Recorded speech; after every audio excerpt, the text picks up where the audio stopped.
버크만 프로젝트 5장. 당신이 선호하는 의사소통 방식은 무엇입니까? 11가지 관계 요소 가운데 가장 먼저 알아볼 것은 의사소통에서의 성향을 가장 잘 드러내는 2가지 요소입니다. 이 2가지는 어떤 위치에 있든지 리더십을 효과적으로 발휘하고 일을 잘하기 위한 기본이 됩니다. 의사소통 기술이 좋지 못하면 신뢰관계를 발전시키기 어렵습니다. 하지만 아무리 자기 생각을 잘 표현하는 사람이라도 직장에서 다른 사람들과 방식이 안 맞아 서로 충돌한다면 말이 안 통하는 사람으로 느껴질 수 있습니다. 대부분의 사람들은 남을 대할 때 선의를 품고 있습니다.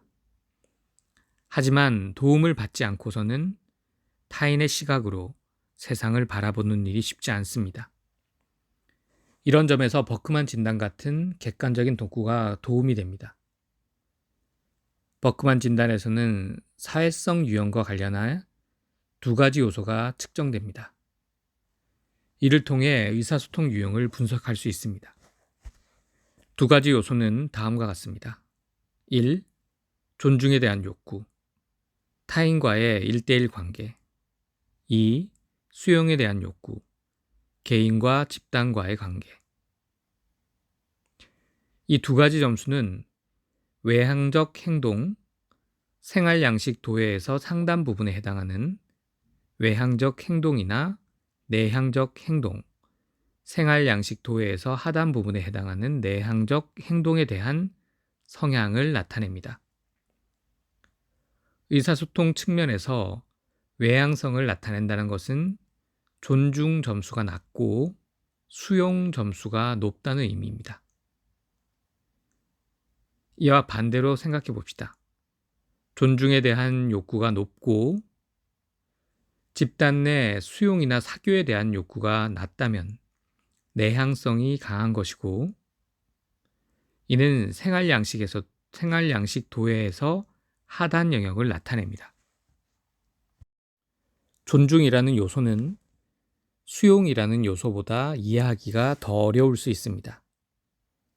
그리고 여기서 존중은 자아 존중이라는 개념과 관련이 없기 때문에 오해하지 말기를 바랍니다. 존중은 타인과의 1:1 관계를 정중하고 요령 좋게 이끌어가는 것을 얼마나 선호하는가를 나타냅니다. 존중 점수가 낮다는 것은 노골적이고 단도직입적이라는 말이고, 이 점수가 높다는 것은 신중하고 세심하다는 말입니다. 수용이라는 요소는 전반적인 사교성과 관련이 있습니다. 버크만 진단에서는 이것은 집단 모임에 속하고 싶은 바람과 그것을 받아들이는 정도를 나타냅니다. 반대로 생각하면 이것은 재충전을 하기 위해 혼자만의 시간이 얼마나 필요한가를 나타내기도 합니다. 예를 들어 사람들과의 교류에서 외향적이고 사교적이며 굉장히 재미있는 사람이라고 해도 혼자만의 시간을 마련하거나 친한 사람 1~2명과 편안한 시간을 보내며 재충전을 할 필요가 있습니다. 밴쿠버의 컨설턴트 조나단 마이클은 수용 요소에서 평소 스타일 점수가 99로 아주 높게 나왔고 욕구 점수가 10으로 나왔습니다. 그는 이렇게 말했습니다. 전 사교적 인간으로 보이지만 사실은 혼자만의 시간을 보내고 싶어요. 숲속 오두막집에서 저 혼자서나 혹은 아내와 둘이서 시간을 보냈으면 좋겠어요. 존중 요소에서 평소 스타일 점수가 낮고 욕구 점수가 높게 나타나는 경우는 흔합니다.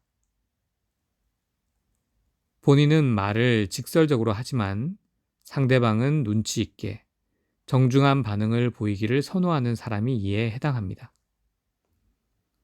다시 말해, 본인은 할 말을 단도직입적으로 쏟아내도 타인의 그런 행동을 잘 받아들이지 못한다는 말입니다.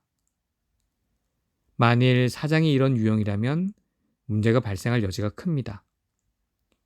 부하 직원이 황금률을 믿는 사람이라 사장이 남에게 대접받고 싶은 대로 남을 대접한다고 생각한다고 해보십시오. 그래서 사장에게 솔직하고 노골적으로 말한다면 이 직원은 난관에 처할 수 있습니다. 이 사장은 이런 말을 퉁명스럽고 무례한 말로 받아들일 가능성이 높기 때문입니다. 그러므로 존중 요소에 대한 점수를 보면 자신이 대접받고 싶은 방식에 대해 타인에게 올바른 신호를 보내기가 쉽지 않다는 사실을 알 수 있습니다. 당신이 존중에 대한 욕구가 강한 사람이라고 해봅시다. 그렇다면 타인에게 노골적으로 말하는 것이 타인이 당신에게 부드럽고 요령 있게 말하게 만드는 좋은 방법은 아닙니다. 스펙트럼의 다른 측면에서 살펴봅시다. 존중에 대한 욕구가 낮은 사람이라면 상대방이 단도직입적이고 솔직하게 말하는 것을 더 좋아합니다. 그래서 상대방이 유달리 온화한 어투로 말하면 불편하게 여기거나 심지어 의도를 의심하기도 합니다. 휴스턴에서 의료업에 종사하는 한 고위직 전문가는 존중 요소에서 평소 스타일 점수가 낮았고 욕구 점수가 높았습니다. 그러니까 본인은 노골적으로 말하면서 노골적인 말은 잘 받아들이지 못하는 사람이었습니다. 예전에 그는 항상 독립적으로 일하는 자리에 있었습니다. 하지만 승진을 몇 번 거듭하면서 부하 직원 5명과 함께 큰 프로젝트를 수행해야 하는 팀의 책임자가 되었습니다. 그렇게 해서 관리직을 처음 맡게 되었습니다. 그의 버크만 컨설턴트로 일하는 필립 바이스는 이렇게 말했습니다. 그분은 마음이 따뜻하고 좋은 분이었는데 직원들에게 매우 호되게 대했어요. 그동안 높은 성과를 내며 일해왔는데 팀과 함께 일하니 성과가 떨어진다고 느꼈거든요. 필립은 자신은 컨설턴트로서 관리자가 더 높은 직에 올라 더 효과적으로 일해야 할 때 리더십을 약한 단계에서 강한 단계로 끌어올리는 일을 주로 한다고 설명했습니다. 그러면 관리자들은 필립에게 그러면 그렇게 되려면 어떤 행동을 해야 합니까? 어떤 행동이 제 발목을 잡았을까요? 같은 질문을 흔히 한다고 합니다. 휴스턴의 그 관리자는 스트레스로 말미암은 행동을 보였습니다. 이는 업무 분위기에 나쁜 영향을 주었고 그동안 어렵게 얻은 평판도 훼손되었습니다. 그는 부하 직원들에게 자주 화를 냈고 날카롭게 말했습니다. 이는 그가 그 자리에 승진하기 전에는 전혀 보이지 않던 행동이었습니다. 필립은 상황이 정말 안 좋았어요 라고 해상했습니다. 필립은 버크만 방식을 이용하여 의사소통에 촉점을 두고 그 관리자가 고려해야 할 행동 범주를 검토했습니다. 필립은 그 관리자에게 버크만 방식을 이해하려면 빙산을 떠올려 보라고 했습니다. 그러면서 평소 스타일은 빙산에서 눈에 보이는 부분이고 욕구는 물 밑에 있는 부분이라 어떤 형태인지 알 수 없다고 말했습니다. 그리고 스트레스 행동은 욕구가 충족되지 않을 때 물속에서 돌출되어 빙산 겉면으로 튀어나와 눈에 보이게 된 부분이라고 설명했습니다. 버크만 진단 결과 그 관리자는 존중 요소에서 평소 스타일 점수가 낮고 욕구 점수는 높으며 수용 요소에서 평소 스타일 점수가 높고 욕구 점수도 높았습니다. 이런 그는 팀원들을 자신의 높은 기준에 맞게 적극적으로 몰아가고 동시에 고위 간부들의 기대를 만족시켜야 한다는 압박감을 느꼈습니다. 그 관리자는 버크만 진단 보고서를 보자 점차 안도감을 느꼈다고 말했습니다. 필립은 이렇게 말했습니다. 마치 그분에게 온전한 자기 자신이 될 수 있는 허가증을 주는 기분이었어요. 하지만 그분도 자신의 성향 중 일부는 자신에게 도움이 되지 않는다는 걸 깨달았어요. 그 관리자는 자신의 행동을 명확하게 들여다보게 되면서 직원들에게 잘 대해주기 시작했습니다. 심지어 핵심 직원 몇 명에게는 사과도 했고 점차 자신의 화를 다스렸습니다. 또 일을 잘 해내는 직원들에게는 많은 것을 요구하지 않고 예전보다 더 많은 지지를 보내게 되었습니다. 너무 가까운 동료 사이. 정보 서비스 담당 관리자로 일하는 한 여성은 존중 요소에서 욕구 점수가 높았고 수용 요소에서도 욕구 점수가 높았습니다. 이 여성은 일에 파묻혀 지냈는데 문득 자신을 너무 심하게 몰아붙였다는 생각이 들었습니다. 버크만 진단 점수에서 짐작할 수 있듯 이 여성은 직장에서 몇몇 사람들과 강한 친밀감을 쌓았을 뿐만 아니라 전체 팀원과도 좋은 관계를 형성했습니다. 그러다가 한계를 느꼈습니다. 이 여성은 자신과 자신의 팀이 회사에 기여한 부분을 회사가 인정해주고 높이 평가해주기를 바랐습니다. 하지만 이 여성이 일하는 대규모 제약회사의 문화는 그녀의 욕구와 완전히 대조적이었습니다. 이러한 갈등 때문에 이 여성은 끊임없이 스트레스를 받았습니다. 특히 버크만 진단 결과를 보면 자기 비판적 성향이 강해서 더욱 스트레스를 받았습니다. 문제가 생기면 자기 탓을 했기 때문에 어떤 악조건에서도 일을 완수해내려고 기를 썼습니다. 이 여성은 버크만 진단을 통해서 자신을 앞으로 나가지 못하게 가로막는 요인을 비로소 바로 보게 되었습니다. 컨설턴트 바바라 로빈스는 이런 말을 했습니다. 그분은 직장에서 쌓은 1대1의 친분을 놓치고 싶지 않아 했고 부서 전체 직원들과 맺은 강한 유대감도 잃고 싶어 하지 않았어요. 그뿐 아니라 야심찬 목표도 달성하고 싶어 했죠. 그 목표에 달성하게끔 직원들을 준비시키는데 엄청난 노력을 쏟아부었죠. 하지만 회사 문화가 변하면서 그분이 그렇게 밀고 나갈 수 없다는 점이 분명하게 드러났어요. 그 여성은 3년 동안 컨설턴트의 조언과 도움을 받았습니다. 그러자 마침내 조직을 자신의 욕구를 충족시키도록 변화시킬 수는 없으며 자신이 달성하려는 목표를 조직이 높게 평가하게 만들기 어렵다는 사실을 받아들이게 되었습니다.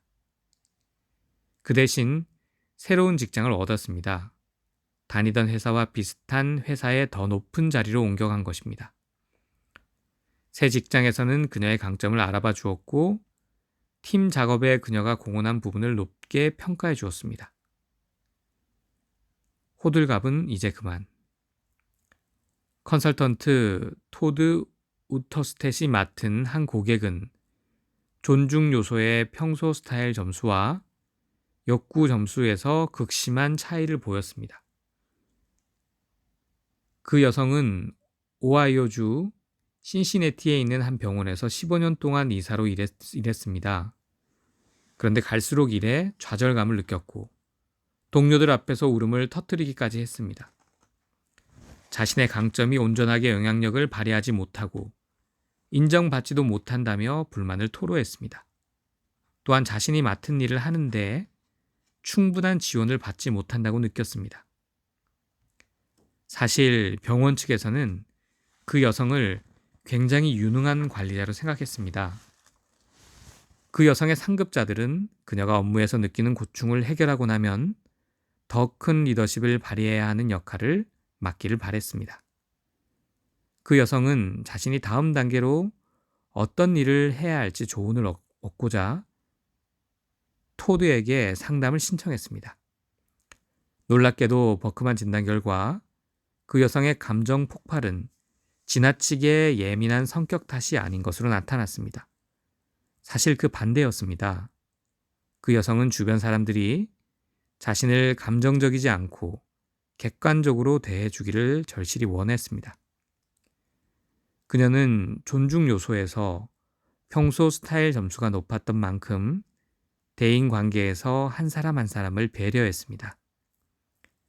그래서 그 여성을 개인적으로 대하는 사람들은 그녀를 수완 좋고 이해심 많은 사람으로 보았습니다.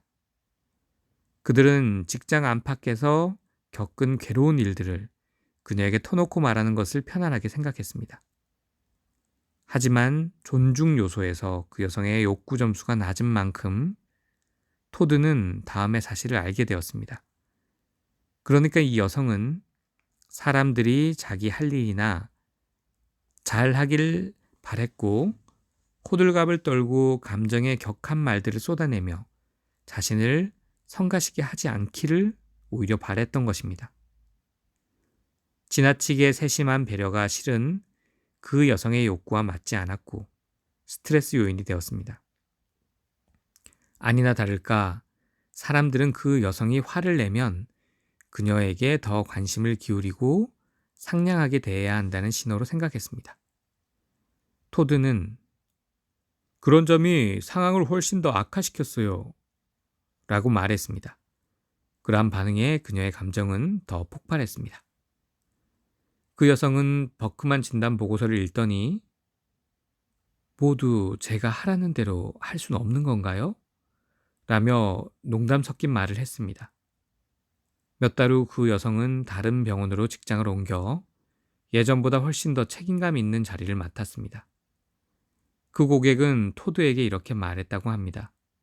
옮겨간 직장의 문화가 자신의 욕구와 잘 맞고 그곳에서 직업적으로 성장할 기회를 얻었다고 말입니다.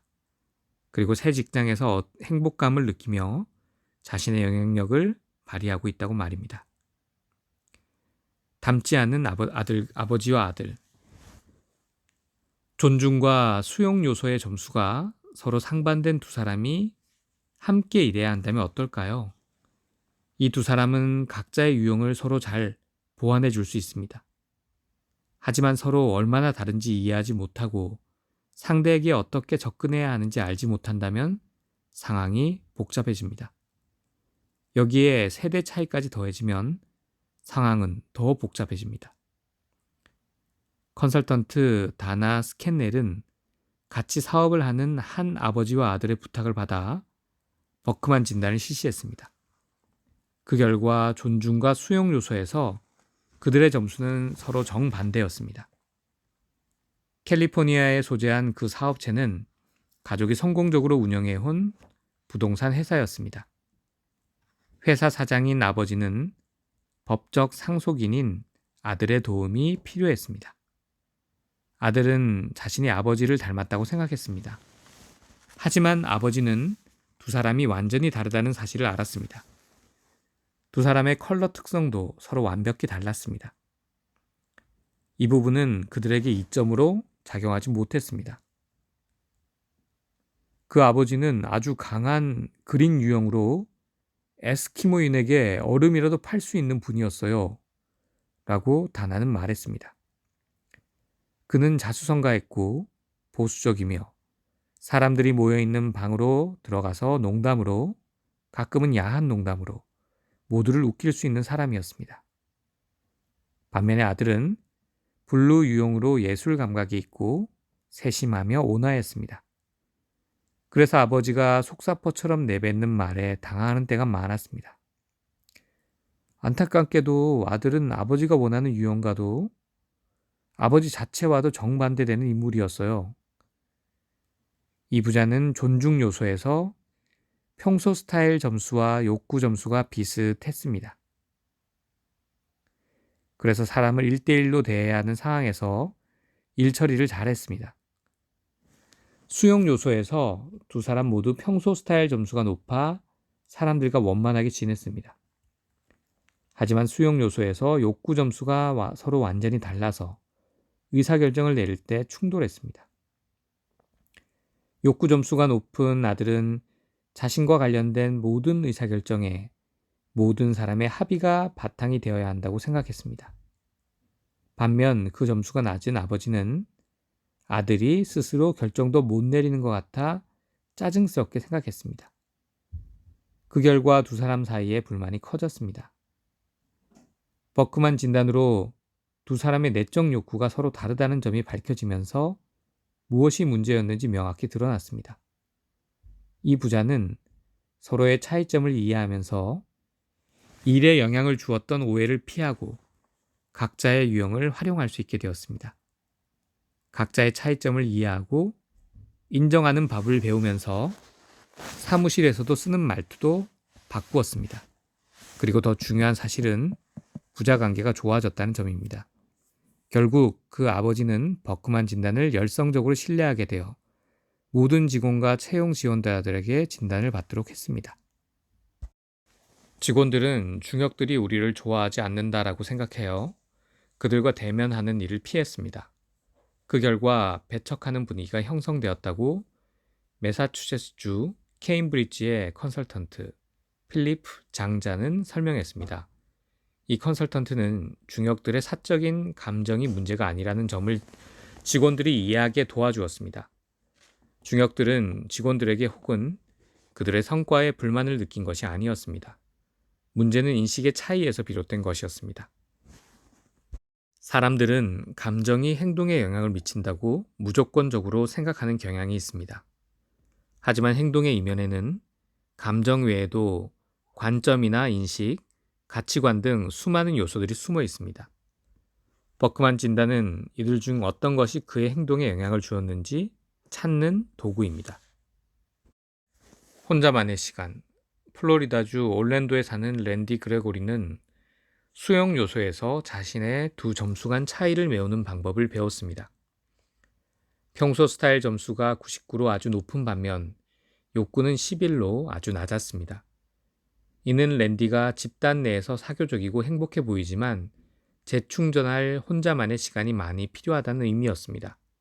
그녀는 이렇게 말했습니다. 저는 겉으로 외향적이고 아주 사교적인 사람입니다.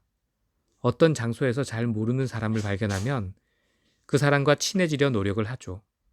하지만 실제로 저는 아주 내향적인 사람입니다. 랜디는 예전에 동아시아에서 영어 교육 워크숍을 진행하는 일을 했습니다. 그때 자기만의 시간만큼은 무슨 일이 있어도 확보했습니다. 그녀는 이렇게 회상했습니다. 팀원들을 가르치고 이끌면서 하루 종일 상대할 수 있으려면 저녁에는 일에서 벗어나 마음을 가다듬고 다시 힘을 낼 시간이 필요했어요.